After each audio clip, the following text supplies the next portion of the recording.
Alan Watts once said, "You are an aperture through which the universe is looking at itself."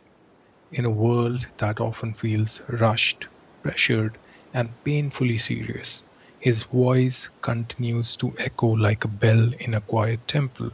Watts didn't just teach philosophy, he translated the wisdom of Zen, Taoism, and Hinduism into a language that modern world could finally hear.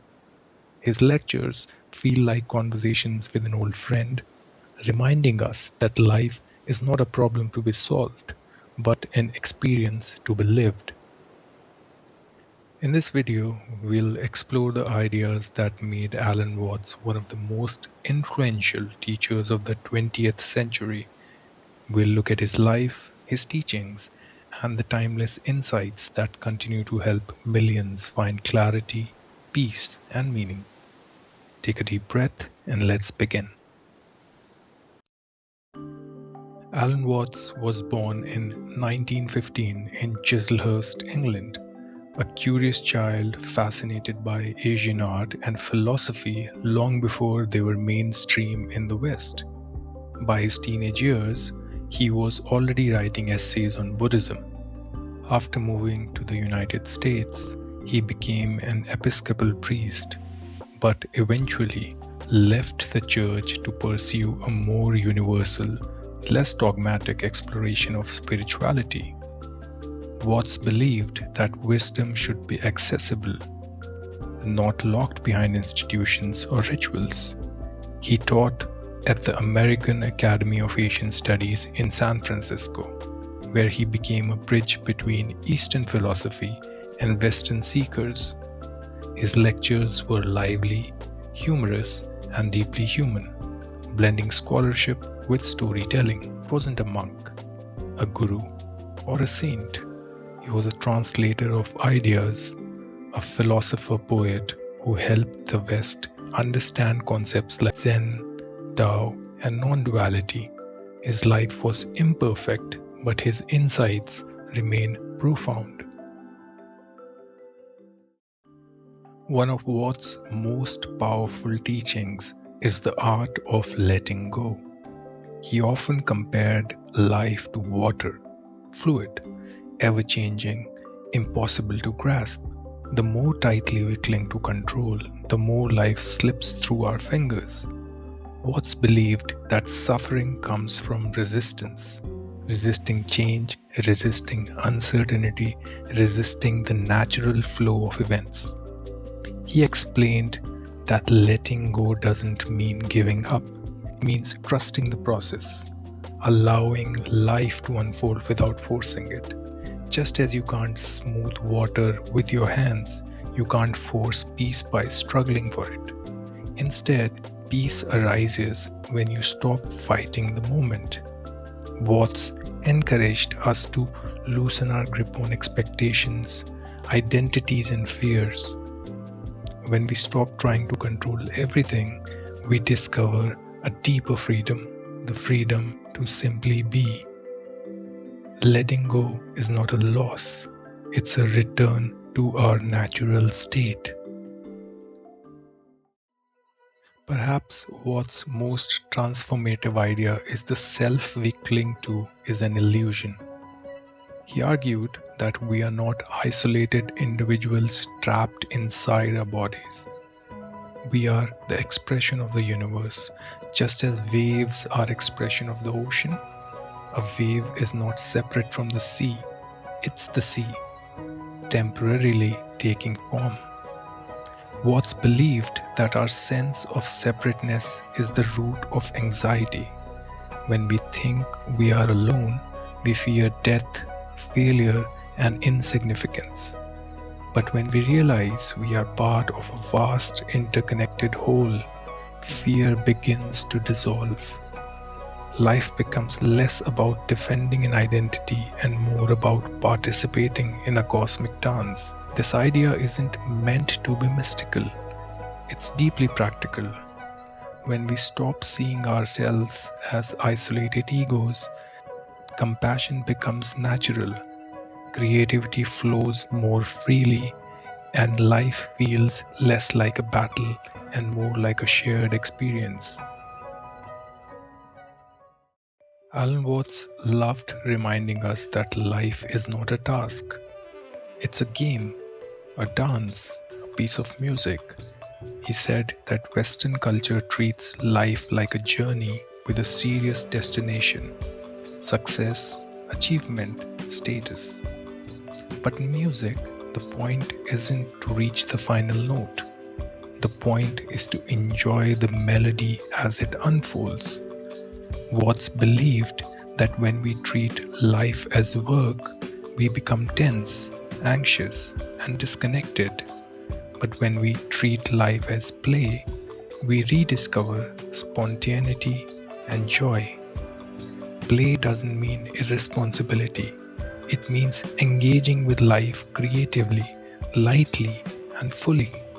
He encouraged us to approach each moment with curiosity rather than pressure, to laugh more, to experiment, to stop taking ourselves so seriously.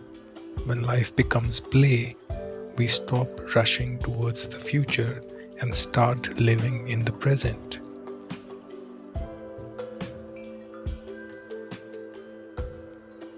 In his famous book, The Wisdom of Insecurity, Watts argued that our search for certainty is the very thing that makes us anxious.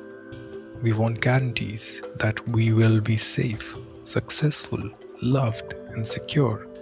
But life offers no such promises. Everything is in flux. Watts believed that true peace comes not from eliminating insecurity, but from embracing it.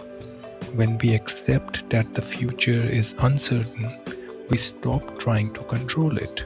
We begin to live more fully in the present, where life actually happens. He compared life to walking on a tightrope. If you lean too far into the future or cling too tightly to the past, you lose balance. But when you stay centered in the moment, you move with grace. The wisdom of insecurity is the wisdom of presence. It teaches us that uncertainty is not a threat.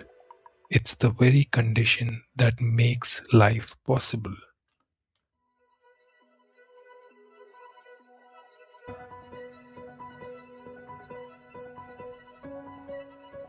One of Alan Watts' most enchanting ideas is that the universe is playing a grand game of hide and seek with itself. He suggested that consciousness is not confined to our bodies. It is the very fabric of reality, but to experience itself fully, the universe hides inside countless forms: trees, oceans, animals, and yes, you. Watts explained that if the universe is infinite and all-powerful, it would eventually grow bored of knowing everything.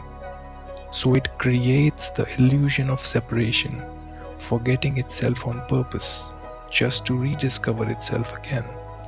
This playful forgetting is what gives life its drama, its mystery, its beauty. In this view, you are not a stranger in the cosmos.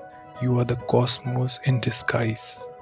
Every moment of curiosity, wonder, and self-discovery is the universe remembering what it truly is.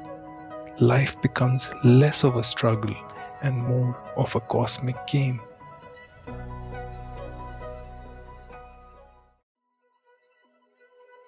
Alan Watts approached death not with fear, but with curiosity. He believed that death is not the end, but a transformation, a return to the source from which all life emerges. Just as waves rise and fall back into the ocean, we too return to the vastness of the consciousness. Watts often said that fearing death is like fearing sleep. Every night we surrender ourselves to the unknown, and every morning we awaken renewed. Death, he suggested, is simply a longer, deeper return, not a disappearance, but a reunion. He also challenged the idea that we are born into this world. Instead, he said we are born from it, the way apples grow from an apple tree. When we die, we don't go away, we go back, and from the same source, new forms arise. In this view, death is not a tragedy, it's part of the rhythm of existence, a gentle exhale before the next inhale.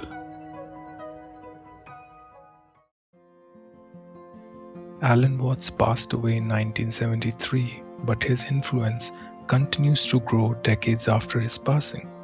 His lectures circulate across YouTube, podcasts, animations, and music, reaching millions who seek clarity in a chaotic world. He helped dissolve the barrier between Eastern and Western thought, showing that wisdom is universal, not cultural.